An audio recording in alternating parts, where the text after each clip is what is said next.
Hello बच्चों, मैं संजीदा हिंदी शिक्षिका एलपीएम पब्लिक स्कूल के ऑनलाइन कक्षा में आप सभी का हार्दिक स्वागत करती हूँ। प्यारे बच्चों, आप सभी कैसे हैं? उम्मीद करती हूँ कि आप सभी अच्छे होंगे और खूब मेहनत से अपनी पढ़ाई कर रहे होंगे। तो चलिए आज की कक्षा आरंभ करते हैं।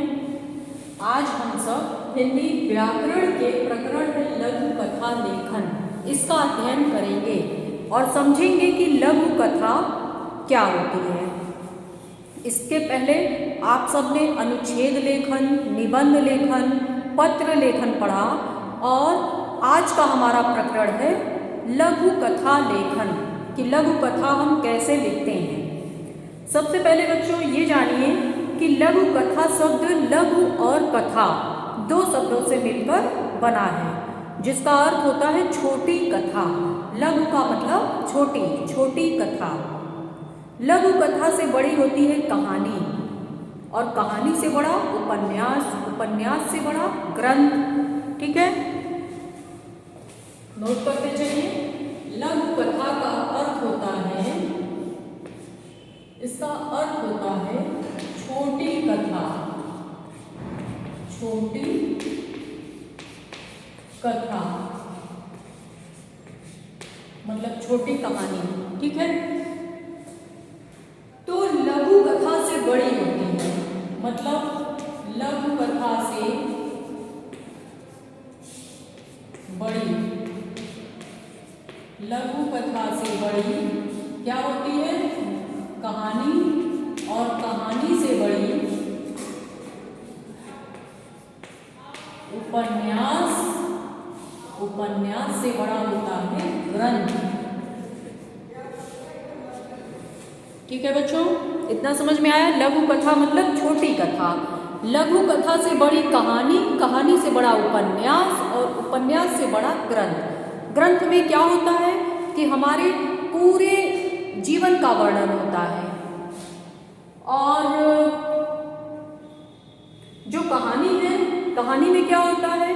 कहानी में कई पात्र होते हैं, कहानी कई खंडों में होती है। कहानी का मतलब बड़ी कहानी होती है, कई खंड में कहानी लिखी जाती है और उसी खंड में से कुछ चीज़ें हम जो स्पष्ट रूप से कुछ चित्र अगर देख लेते हैं तो उसे लघु कथा कहते हैं।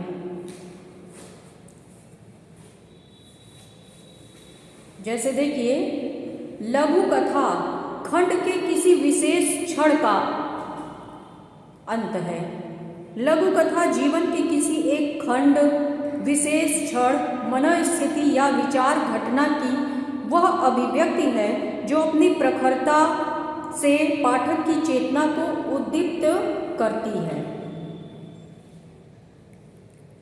लघु कथा आपको समझ में आ गया? कहानी से बड़ा, लघु कथा से बड़ी कहानी, कहानी से बड़ा उपन्यास और उपन्यास से बड़ा ग्रंथ। तो चलिए अब हम लोग लघु कथा और कहानी में थोड़ा सा अंतर देखते हैं। कहानी में कथानक होता है जो कि शुरुआत में, बीच में और अंत में सब कुछ होता है। जो कथानक होता है कहानी का, वह कहीं से भी हम कर सकते हैं। उसकी कहानी की हम शुरुआत भी करते हैं, उसके बीच में भी बहुत कुछ होता है और अंत में भी होता है। जबकि लघु कथा में ऐसा कुछ नहीं है, कथानक का कोई गठन नहीं है। जैसे पहले के समय में क्या होता था, हमारे घर में नानी दादी होती थी, वो बच्चों को कहानियाँ सुनाती थी, तो उसमें कुछ कथाएं भी सुनाती थी। ठीक है, तो वही कथा जो है लघु कथा कहलाती है। कहानी में घटनाओं की योजना होती है और लघु कथा में ऐसा कुछ नहीं होता। ठीक है, कहानी में वातावरण की योजना होती है, लघु कथा में कुछ नहीं होता। कहानी में मतलब हर चीज़ की अनिवार्यता होती है, हर चीज़ को हम अनिवार्य रूप से तय करके तभी कहानी सुनाते हैं या लिखते हैं। लेकिन लघु कथा में ऐसा कुछ भी नहीं है, हम बनाकर भी छोटी सी कहानी सुना सकते हैं। जो कहानी का जो खंड होता है, उस खंड में कुछ ऐसी चीज़ें होती हैं जो बहुत ही विचित्र लगती हैं, उसको जब हम लिपिबद्ध कर देते हैं तो वही लघु कथा कहलाती है।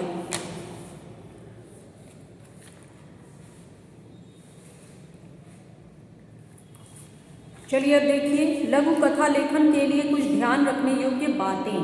लघु कथा में लघुता का विशेष ध्यान देना होता है, विशेष लघु कथा में लघुता का विशेष ध्यान देना होता है कि मतलब अगर हम कहानी कोई लिख रहे हैं, कोई कथा, तो वो बहुत बड़ी नहीं होनी चाहिए, बहुत ही संक्षेप में, कम शब्दों में, छोटे में लिखी होनी चाहिए। और लघुता के साथ साथ तत्व का होना भी आवश्यक है और अनावश्यक विवरण और विस्तार से हमें बचना चाहिए, बहुत विस्तार से नहीं लिखना चाहिए।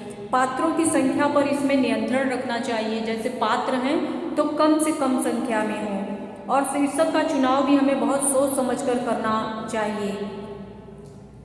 लघु कथा को प्रभावशाली बनाने का प्रयास करना चाहिए। व्यंग में तीखापन होना चाहिए।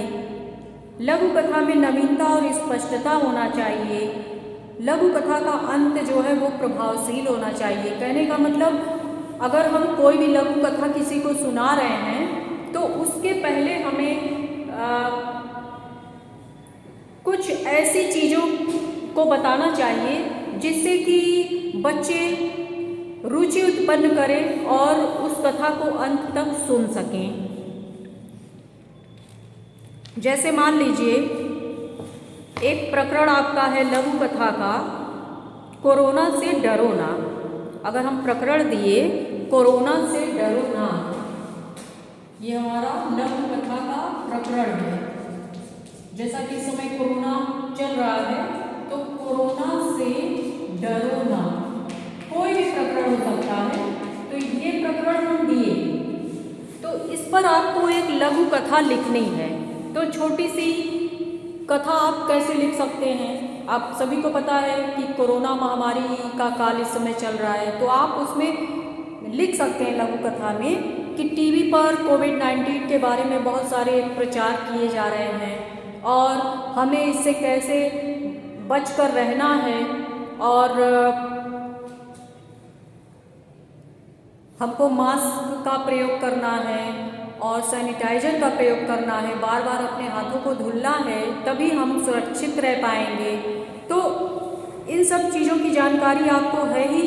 तो इसमें अगर आपको कथा बनाना है तो आप कथा बनाकर लिख सकते हैं कि जैसे मेरी दादी माँ हैं, वो इस कोरोना से बहुत डरी हुई हैं कि क्या होगा, मेरे परिवार का क्या होगा, कोरोना जो आया है, चल रहा है, इसके लिए कोई दवा भी नहीं बनी है। अगर किसी को कोरोना हो जाता है तो यह कैसे ठीक होगा, इसका कोई इलाज भी नहीं हो सकता। इन सब चीज़ों को लेकर वो बहुत डरी हुई हैं। तो दादी को बच्चे समझाते हैं कि देखिए दादी माँ, आप डरिए नहीं, इसका कोई इलाज नहीं है तो क्या हुआ, हम सुरक्षित रह सकते हैं, हम अपनी सुरक्षा स्वयं कर सकते हैं। अगर हम मास्क का प्रयोग करेंगे, कम से कम भीड़ वाली जगहों पर जाएंगे और बार बार अपने हाथों को धुलेंगे तो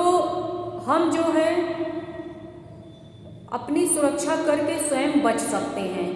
तो इसलिए हमें इससे डरना नहीं है। और दादी माँ को बच्चे समझाते हैं कि आप डरिए नहीं, कुछ भी नहीं होगा, हम लोग अपनी सुरक्षा स्वयं करेंगे।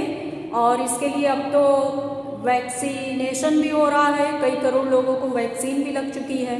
तब जाकर दादी माँ को तसल्ली होती है कि अच्छा, जब दादी माँ इतनी बात जान जाती हैं तब वह खुश हो जाती हैं, कहती हैं कि अच्छा चलो ठीक है।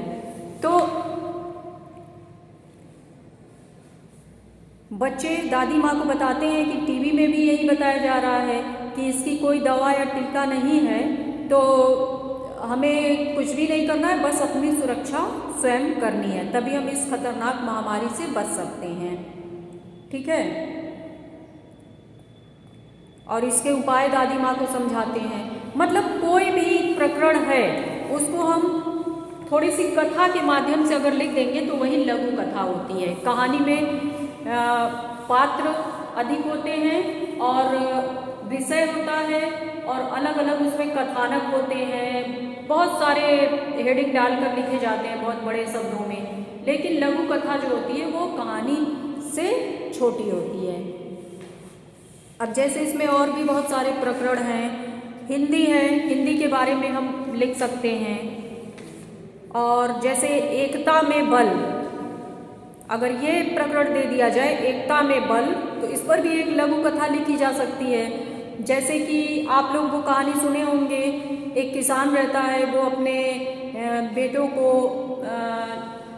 लकड़ी के गट्ठर देता है तोड़ने के लिए, तो टूटता नहीं है। पहले एक एक लकड़ियाँ देता है, एक एक लकड़ी, तो वह टूट जाती है। इसके बाद वह किसान जो होता है अपने बेटों को कई लकड़ियाँ एक साथ देता है, कहता है इसको तोड़कर दिखाओ, तो बारी बारी से सभी तोड़ते हैं और वह टूटता नहीं है। तो इस तरह से एकता में बल आप शीर्षक दे सकते हैं। जब कोई भी लघु कथा हम लिखेंगे तो उसका शीर्षक भी उसी के आधार पर हमें देना चाहिए। जैसे इस लघु कथा का शीर्षक हम दे सकते हैं कि एक किसान और उसके 4 बेटे, ये भी दे सकते हैं, ठीक है। तो ऐसे ही हमको लिखना है। और मान लीजिए टॉपिक दिए, बिना विचारे जो करे सो पाछे पछताए। अगर हम बिना विचारे सोचे समझे कोई कार्य करते हैं तो हमें पछताना पड़ता है।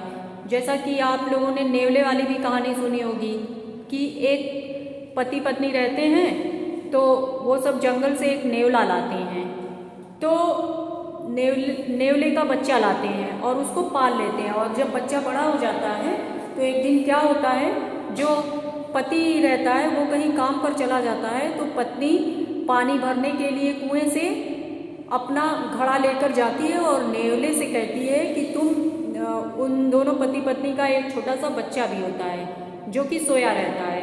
तो नेवले से वो पत्नी बोलती है कि मैं पानी लेने जा रही हूँ और तुम बच्चे का ध्यान रखना।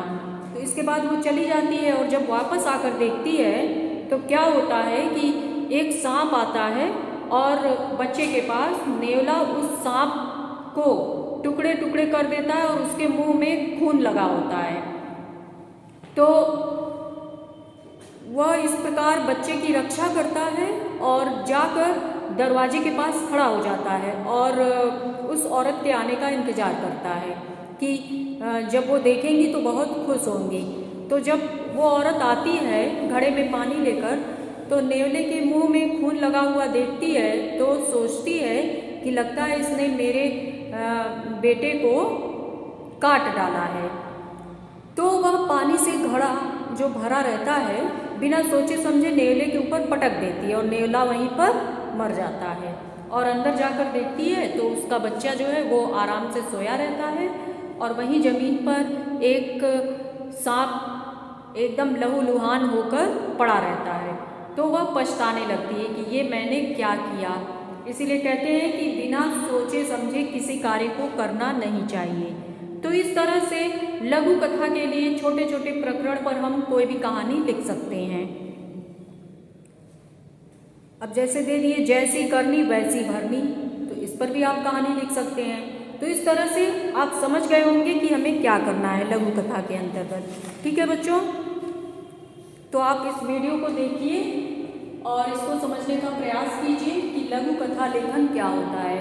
लघु धन कथा 2 शब्दों से मिलकर बना है, मतलब छोटी कथा, कहानी से छोटी कथा।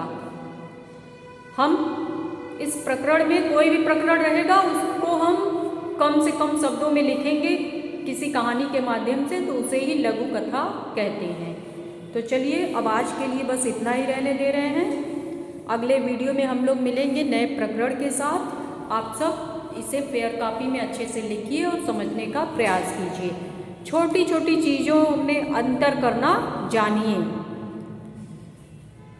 आप सबके घर छोटे भाई बहन होंगे, उनको कहानी बना बना कर सुनाइए। इससे आपका जो दिमाग है उसमें नई नई बातें आएंगी, नए नए विचार आएंगे। इससे आप सब बातें बना सकते हैं। मान लीजिए आपको कहीं स्पीच देना हुआ तो आपको जो टॉपिक मिला है उस टॉपिक को आप तैयार कर सकते हैं। ठीक है, तो इस तरह से हमेशा कुछ नए नए विचार अपने दिमाग में लाते रहिए और छोटे बच्चों को बना बना कर कहानियाँ सुनाइए। जैसे महापुरुषों की कहानियाँ हैं, देशभक्तों की कहानियाँ हैं, अपने देश के बारे में बताइए। ठीक है, तो चलिए अब आज के लिए बस इतना ही। स्वस्थ रहें, प्रसन्न रहें, मुस्कुराते रहें। धन्यवाद।